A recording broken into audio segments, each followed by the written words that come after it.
Hello, welcome to the second in the series of Warhammer Fantasy Battle Reports from a tournament on Saturday, December 8th at Mighty Titan Hobby and Games.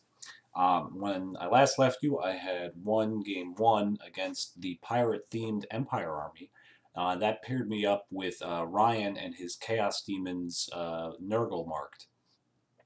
The mission for Game 2 was meeting engagement, and this actually had a significant effect on the deployment for our individual armies. Starting with the left-hand side, I had my 3 Demigryph Knights and the Swordsman, the Inner Circle Knights, the Steam Tank, and the Celestial Hurricanum are lined up on the back edge. Now with Nurgle, I don't want to close with him in combat right away. I want some turns to get some magic and some shooting against him.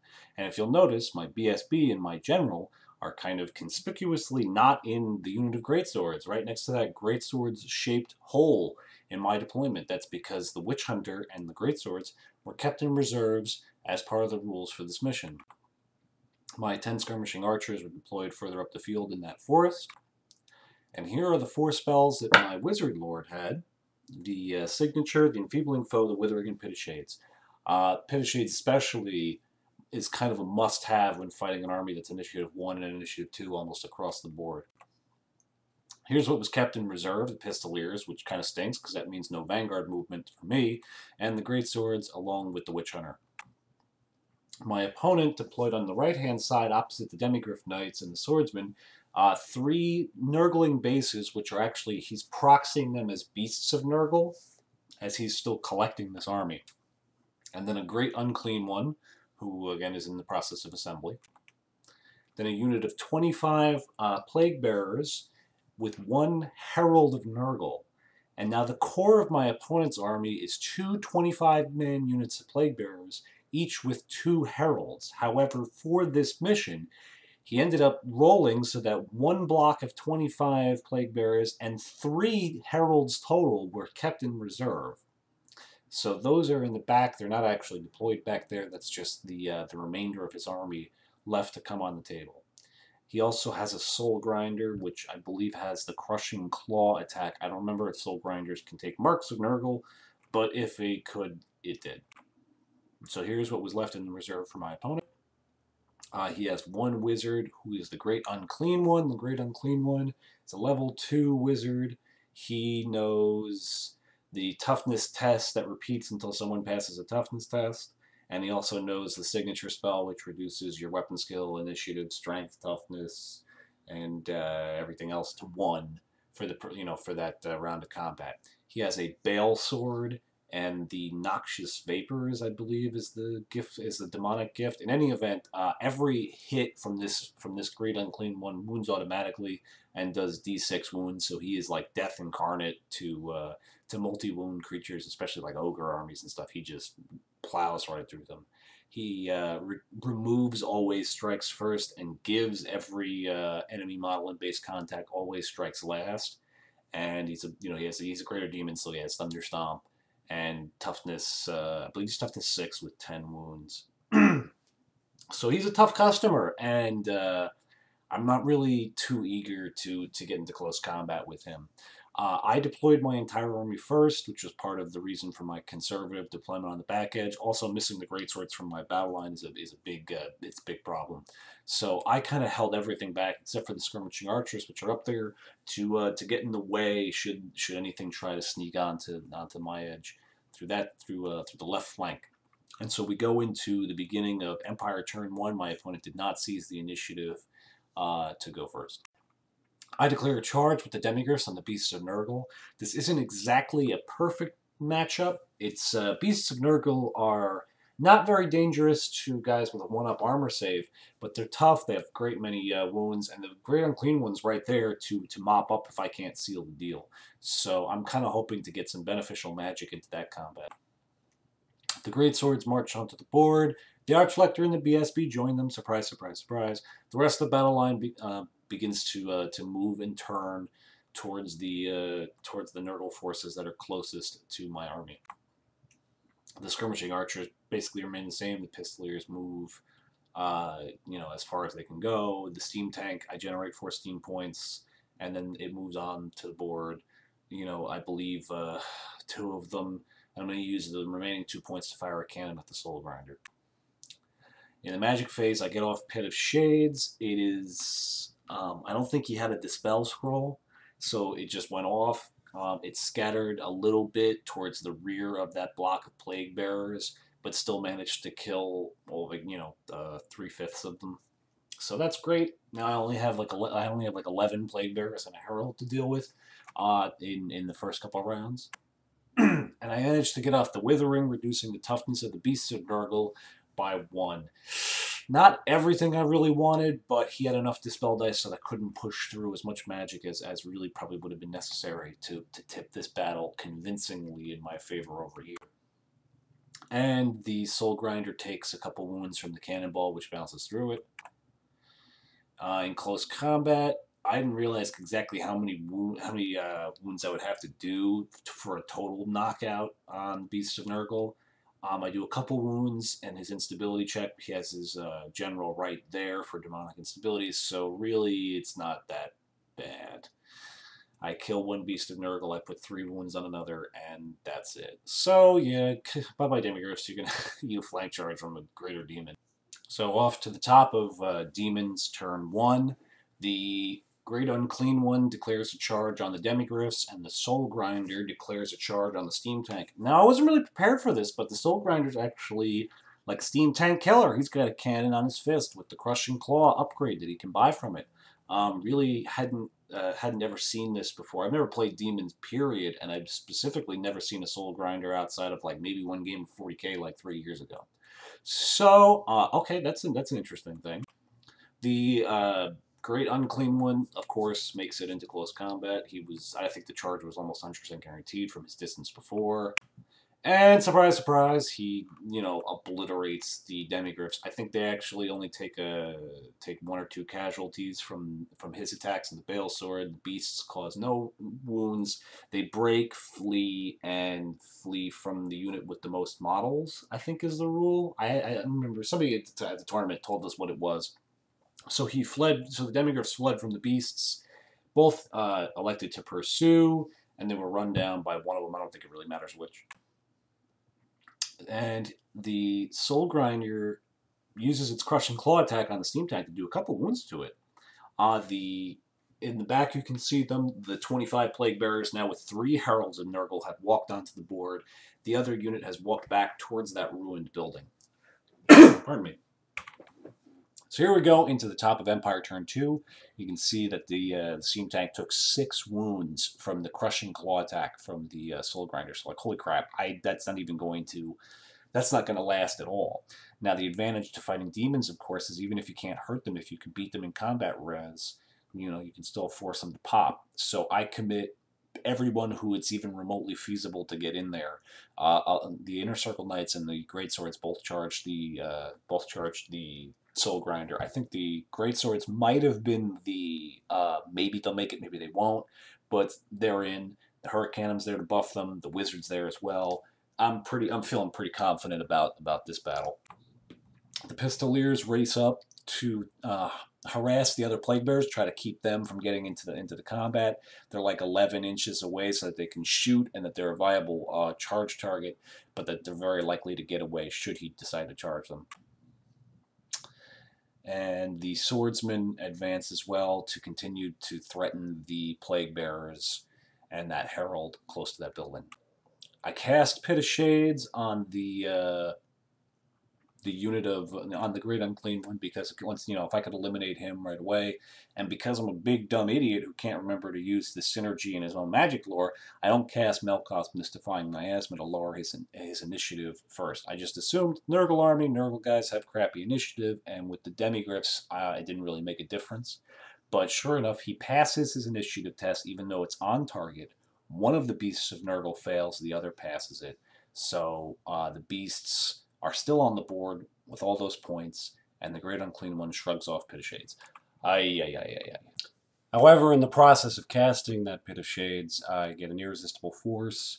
It's the small template result, which cost me a handful of swordsmen and puts a wound on the Wizard Lord. Would have been a dandy trade for a dead Great Unclean One, but it is what it is. You know, I can't not go for that with 6 dice, not when so much of my opponent's army is tied up in a single model. So after combat, the great swords just put the soul grinder in the ground. That's it. Everybody successfully tests to restrain and reform, but if there's something missing from this picture, it's the steam tank, who got picked up and crushed by crushing claws by the soul grinder. And I mean, I can count the number of times my steam tank has died in close combat on like 2 fingers. But I just was not. This was very surprising. And I went through a full 4 steam points, grinding attacks in the movement phase, which just I rolled very poorly, and they failed to wound, or if he made his ward saves. And then in close combat, of course, the breath weapon is not going to be super effective against something with the soul grinder's toughness and armor save anyway. But yeah, I had 4 wounds left, and he successfully crushed and clawed the tank again. So, that's pretty much an even trade. I think the soul grinder with upgrades might cost a little more, but that was surprising for sure.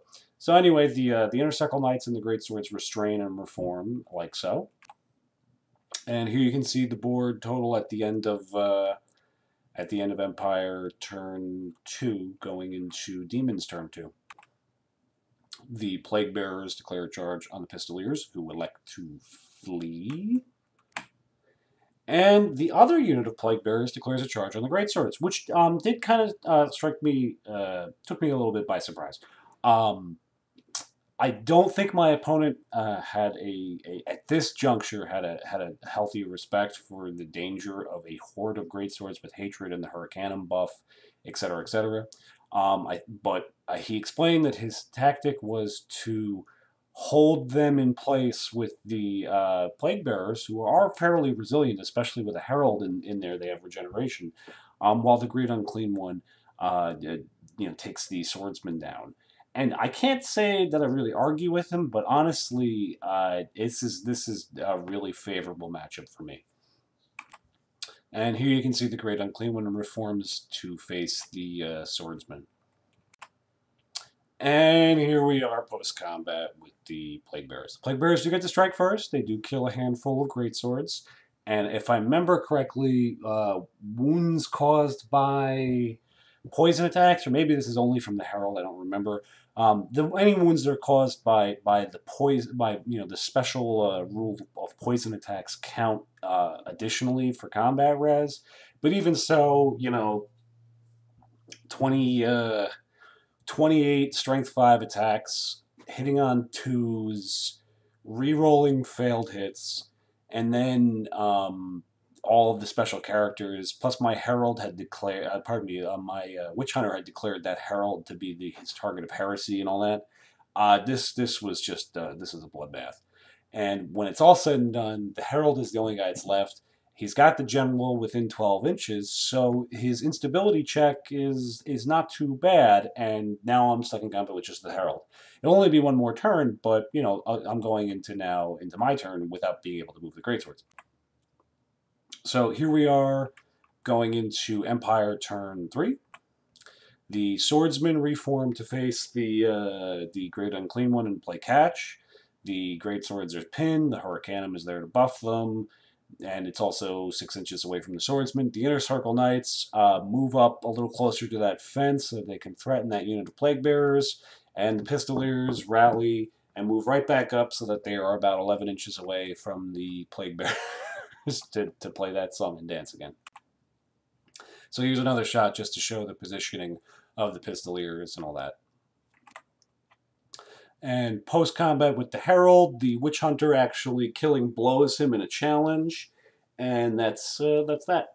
I mean, it's always fun when I get to actually leverage the Witch Hunter special rules, and since my opponent only had one Herald on the table, who could be targeted by a killing blow to begin with, it was a very easy choice who to accuse of heresy at the beginning of this match. And sure enough, he rolled a 6, and that's all I needed. So bye-bye Herald. And the Great Swords reform to support the Swordsman dealing with the Great Unclean One.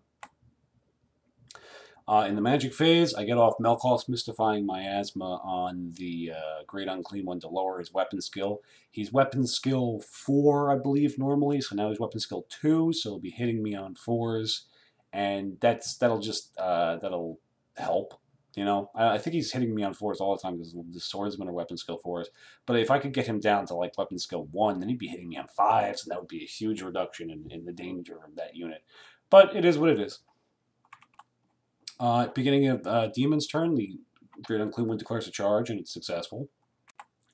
The Plague Bearers advance full speed ahead. They ignore the Pistoliers this turn and are just heading to engage the Inner Circle Knights on that barricade, so that I'll have to take dangerous terrain tests for charging and etc. And he'll get a bonus, a defensive bonus for defending a wall in close combat. In this combat, I issue a challenge with the unit champion, who nobly sacrifices himself to protect the rest of the unit. He is mercilessly obliterated, as you could expect, and I think when it's all said and done, the Great Unclean One technically loses combat, but he's got his full leadership. He did not lose by any significant amount, and his demonic instability test is perfectly fine. He takes no additional wounds at the end of that combat. So going into the beginning of Empire turn 4 now? Yeah, I think this is Empire turn 4. I declare a charge with the Great Swords on the Great Unclean One. They make it in. However, when closing the door, we sweep like half the unit through the marsh represented by that icy pond there, and I lose about 5 of them to dangerous terrain checks. Not a huge deal, honestly. I'll have the standard, the flank, the charge, the additional ranks, and the BSB now, plus any wounds. So as long as I keep feeding this Great Unclean One cheap heroes and unit champions, I'm almost guaranteed to win the combat every time, unless he rolls like an utter beast, and we'll slowly whittle him down with combat res and instability. So the Hurricanum trundles up in the remaining moves phase to assist in that combat. Maybe we can sneak some wounds past his regeneration. And the Pistoliers and Inner Circle Knights play some games with the Plague Bearers. The Pistoliers move up right in front of him and angle in such a way that if he wants to do anything besides retreat, he's going to have to declare a charge on them, which will pull him into a position to be flank charged by the Inner Circle Knights. Over here in the magic phase, I successfully debuffed the weapon skill of the Great Unclean One as well. And here, this was something really clutch. My opponent kind of wasn't 100% sure whether or not he wanted to let this through or dispel it. He kind of understood that this was going to be a challenge fest for at least a few turns with the Great Unclean One, but he decided to let the enfeebling foe through because the Greater Demon's strength 6, which is way more than enough to kill almost any of my infantry and to threaten my characters. But I ended up getting a maximum strength enfeebling foe on the Great Unclean One, so now he's strength 3, and that includes his Thunderstomp as well. I also managed to get the Hammer of Sigmar off on the Great Swords, so they are re-rolling failed wounds in close combat. I issue a challenge with the Witch Hunter. I'm feeling just a little gamey about it. I could have fed the Great Swords unit champion first, but the Witch Hunter has a bunch of bonuses to wound on, or to hit or to wound, I forget what it is, with the Great Unclean One anyway. And if it gets any killing blows, it'll bypass his regen, da-da-da-da-da-da. Long story short, the Great Unclean One strikes out in his attacks on the Witch Hunter, and then his Thunderstomp, he rolls a very low number, and Strength 3 fails to wound the Witch Hunter, who then gets a killing blow, who he fails his save, and takes a wound in response. So the Great Unclean One completely strikes out against my Witch Hunter, takes a wound for his trouble, and is now taking a demonic instability test on, like, Snake Eyes. And wouldn't you know, my opponent rolls boxcars. That is 10 additional wounds on top of the wounds suffered in that combat. That's the end of the Great Unclean One right there, and the game swings heavily in my favor at this point.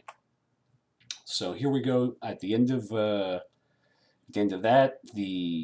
my battle line reforms to face the rest of his army. Everybody moves up like so. Pardon me. The Pistoliers again put themselves directly in front of the Plague Bearers now, angled away from the Inner Circle Knights, who have now pushed themselves beyond even the fence, so that they have no real risk to charging them. The Plague Bearers will receive no defensive bonuses, and I won't have to take any difficult terrain tests. But in this moment, I hesitate, and I do not charge with the Inner Circle Knights because I'm not 100% sure that I'm going to be able to get them the buffs they need to win that combat, and I don't really want to risk anything but a sure thing on an extended combat with demon troops. So here's what it looks like over on this side of the board. I've got him pretty well boxed in. I cast some series of spells. I think they're on the next slide. One of them is an Irresistible Force, which again causes a handful of wounds to the swordsman. And you can see that my hesitation wasn't really it always works out this way. I didn't commit to the combat, and sure enough, in the magic phase, I'm able to take a big, long, shit all over this unit with hexes. It's weapon skill 1, strength 2, and toughness 2, and it would have been an absolute punching bag. And the heralds are all really manageable. Probably could have actually killed them with just regular attacks from my Inner Circle Knights if I committed to the charge, but I didn't. So now I'm just kind of left blue-balled by this turn, and we go into Demon turn 5. The Demon player uses the breath weapons on the Herald to cause a couple wounds to the Pistoliers who fail their panic check and book it. And here's what it looks like at the end of his turn. I think he might have done a little bit of maneuvering with the Plague Bearers. Not much, obviously, because he was boxed in pretty hardcore by the Pistoliers. I think he may have just shimmied back 2 inches in his movement phase, because now you can see that if I wanted to get that charge with the Inner Circle Knights, I'm going to end up going into that marsh and taking dangerous terrain checks. That's, once again, that's my price for hesitating last turn. So I commit I commit to the charge here. Turn 5, I think this is. And I lose 1 Inner Circle Knight to the dangerous terrain checks. The Hurricanum is up there to buff. I get the Hammer of Sigmar and the Shield of Faith bound spell up, so the Knights are rerolling failed wounds, and they have a 5-up ward save in close combat. I'm obviously trying to get Soulfire for flaming attacks, because with 3 Heralds in this unit, these Plague Bearers all have regeneration and are actually fairly resilient. But, if there's one spell my opponent's going to stop, it's going to be the one that completely negates his unit's defense. Post-combat, you can see I caused about 7 casualties, or 6, in I think one of the Heralds. I had allocated any attacks I could onto the Heralds. They used their breath weapons in this close combat. However, I have a 1-up armor save, which goes to 2-up against strength 4, so it's not particularly scary. And then I had the 5-up ward on top of all that. One of the Heralds, the one next to the Warrior Priest, is in a challenge with my Warrior Priest. They kind of have a tickle fight and cause no wounds to each other. And then the instability check is not particularly punitive. So we go on to Demon's turn 5, I think this is. And the combat continues to go poorly. At the end of the last combat, he failed his leadership check to combat reform, so he's still losing the flank bonus. He's losing any rank bonus because I have 10 models in his flank, and he's disrupted.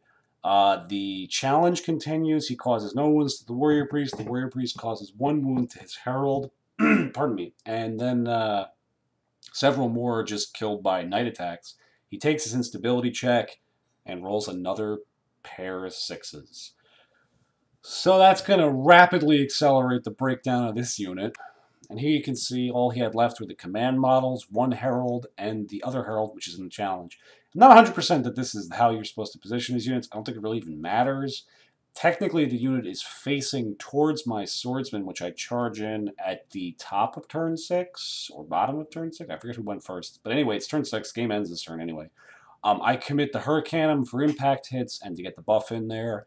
And the Swordsman, because with the rank bonus and the charge, they're definitely going to pop them all with combat res this round. And then to top it off in my magic phase, we Melkoths him to reduce his weapon skill, and we Enfeebling Foams, and now all these guys are like strength 1 or strength 2. So it's very, very lopsided. And sure enough, with all that stuff in play, we eliminate the plague bearers. So that's pretty much the end. So you can see the final position of my stuff on the board. I've lost the steam tank and demigryph knights, and really that's it. When you take into account the victory point totals and all that, it's not exactly a wipeout, because we still have a Beast of Nurgle that's scampered away to the edge of the board for points denial. So it's not, I won't say it's not a total wipeout. My opponent was able to get about 450 victory points. For me, I eliminated his general and picked up 2 unit standards. So, I forget the exact total, but it was a major victory for Empire, and it's going to put me at the top of the standings for the tournament going into the last round. So here's my opponent, Ryan, posing with his MVP, the proxy Beast of Nurgle Nurgling stand. Awesome guy to play against, extremely fun, very easygoing, and I take it for granted when I'm doing photo battle reports that I'm constantly disrupting the flow of the game to take pictures and try and record. And I do my best to take a ton of unnecessary pictures so that after the fact, days or even weeks later, I can successfully reconstruct the narrative in my head of what was going on in the game. And, when it's Anthony who does it for his own channel for Battle Reports, or it's Mike who doesn't mind because it gives him some time to think about the game, because we usually don't play very frequently, that I don't feel too bad about it. But in a competitive session, especially, I do feel very self-conscious, constantly snapping pictures of people's movements and armies and stuff. And in the first game, it was neck and neck right up until the wire. This game obviously had turned, about the middle of the game when he lost his great unclean one to that instability check. And I can understand being in good spirits when the game is close. But when it starts to turn like that, it takes a really good sport to be willing to put up with me, meticulously recording the decay of the game, so to speak. But he was a great sport. He put up with it and put on a happy face and all that for the end. I would love to play him again. The Chaos Army with the Demons of Chaos Army was pretty fun to play against. And this leaves me top table going into Game 3. I hope you guys enjoyed this battle report. I'll have Game 3 up soon. It's against a very special guest who you might know already if you subscribe to his channel. Definitely not someone I've ever played before. In any event, guys, thank you for watching this battle report. I hope you enjoyed it. Have a good one. Take it easy.